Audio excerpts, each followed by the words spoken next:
Bonjour à tous les élèves de seconde, I et J. Donc je fais une petite vidéo aujourd'hui pour illustrer le concept de vecteur et d'alignement de points grâce à la collinéarité à travers un petit exercice qui ressemble fortement à quelque chose qu'on a fait en TP déjà il y a quelques mois.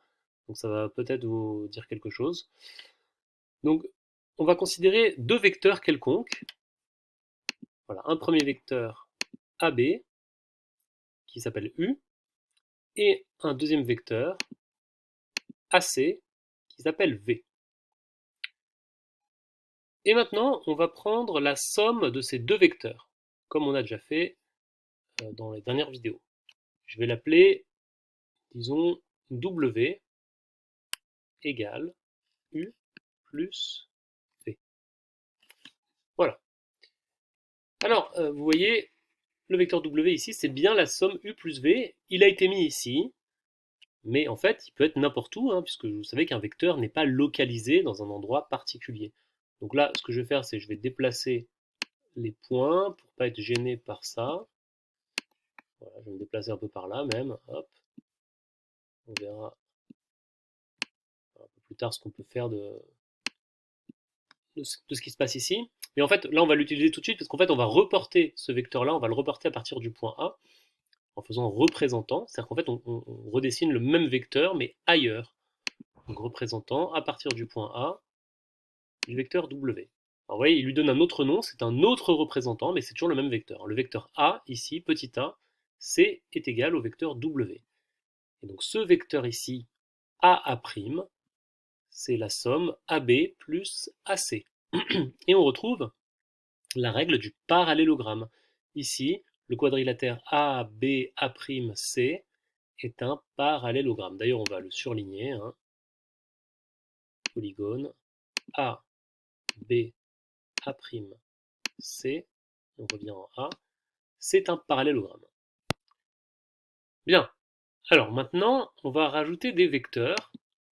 Dans la fenêtre de saisie, ici, on va écrire 2 fois U. 2 fois U, et on va écrire également 0,5, alors 0,5, mais ça veut dire 0,5 fois V. Voilà, alors ça fait apparaître des vecteurs ici, donc là le vecteur D, le vecteur E, on va les utiliser pour, on va les représenter en fait à partir du point B, à partir du point C. Donc en fait on va, le vecteur D ici, qui est égal à 2 fois U, en fait on va le représenter à partir du point B. Donc pour ça on va sur représentant, clique sur le point B, et ensuite sur le vecteur D.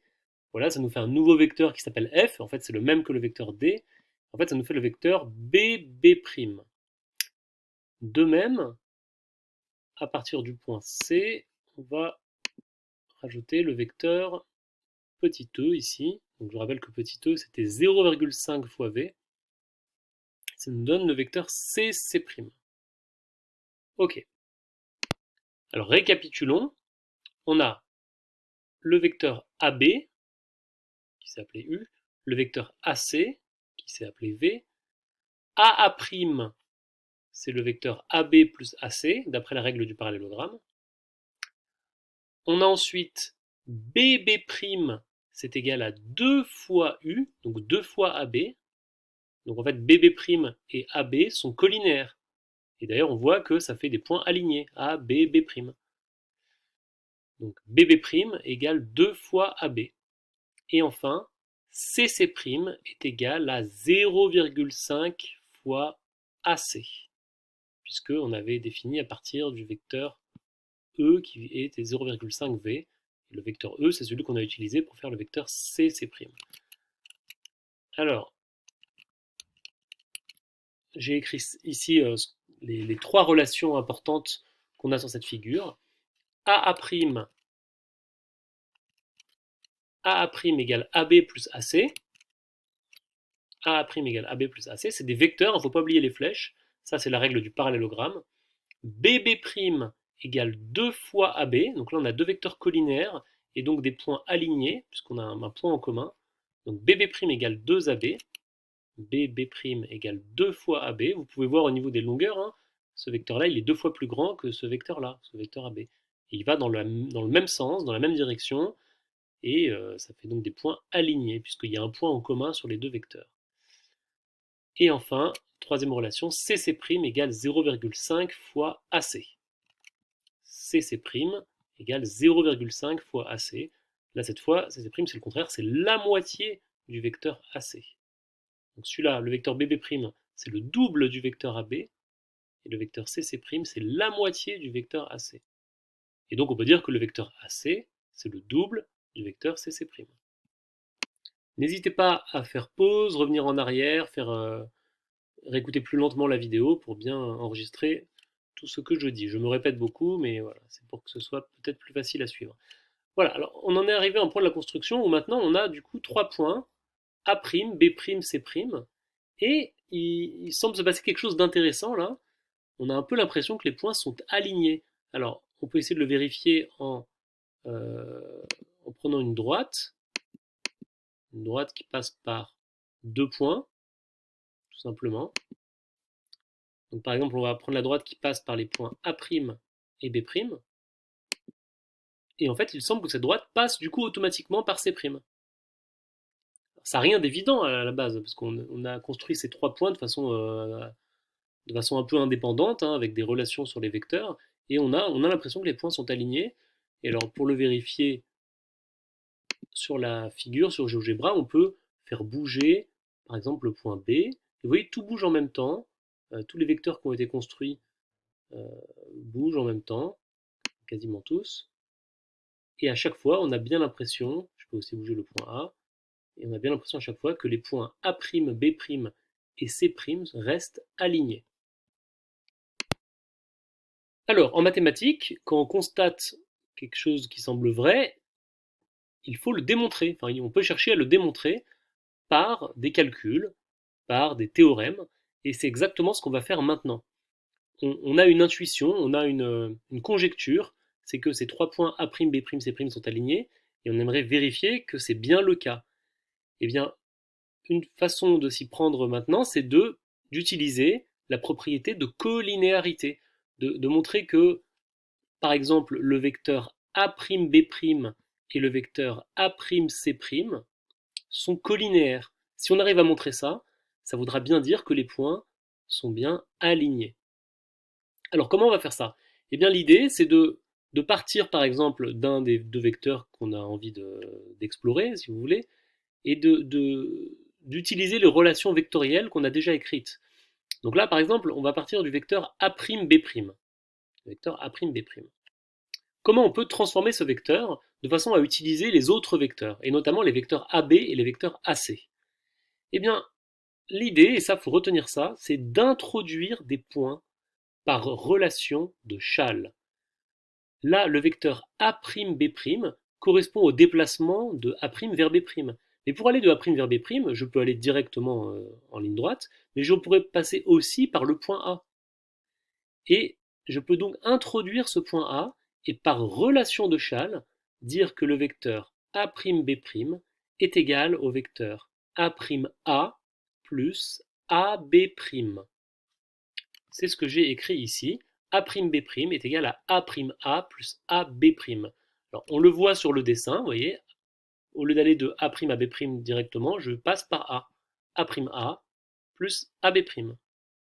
Mais on le voit aussi directement dans le calcul, dans l'écriture vectorielle, le point grand A qu'on a introduit, voilà, il apparaît ici à la fin du premier vecteur et au début du suivant.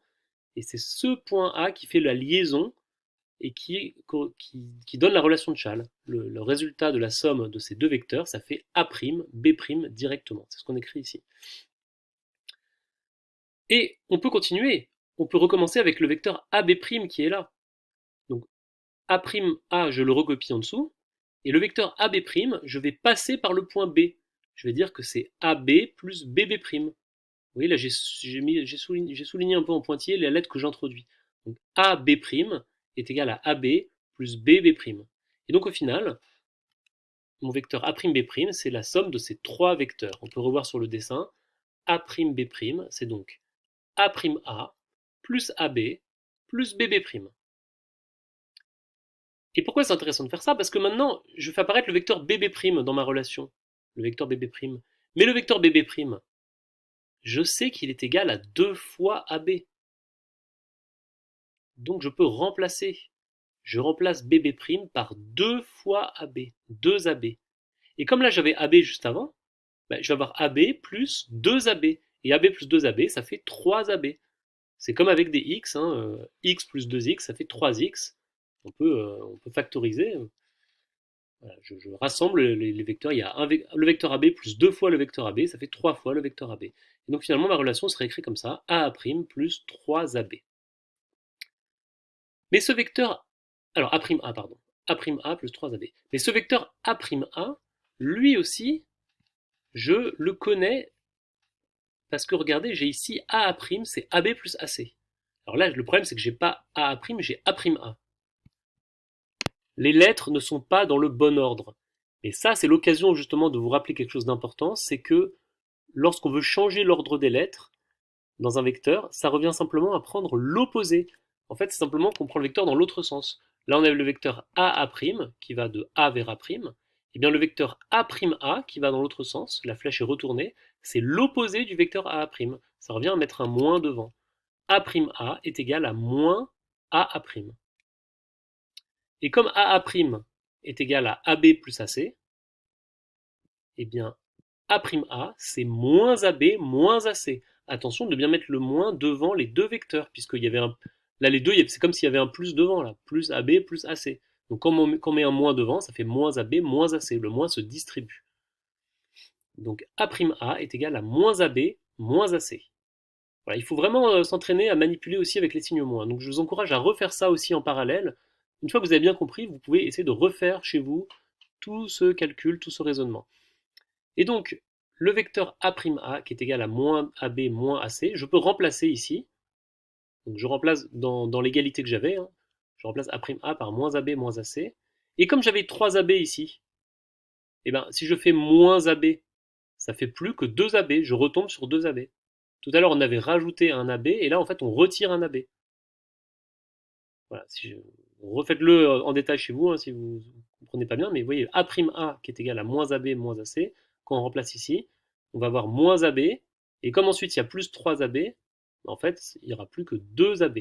3 AB moins AB, ça fait 2 AB. Donc 2 AB moins AC. Et donc là, j'ai encadré cette relation, on va la garder de côté.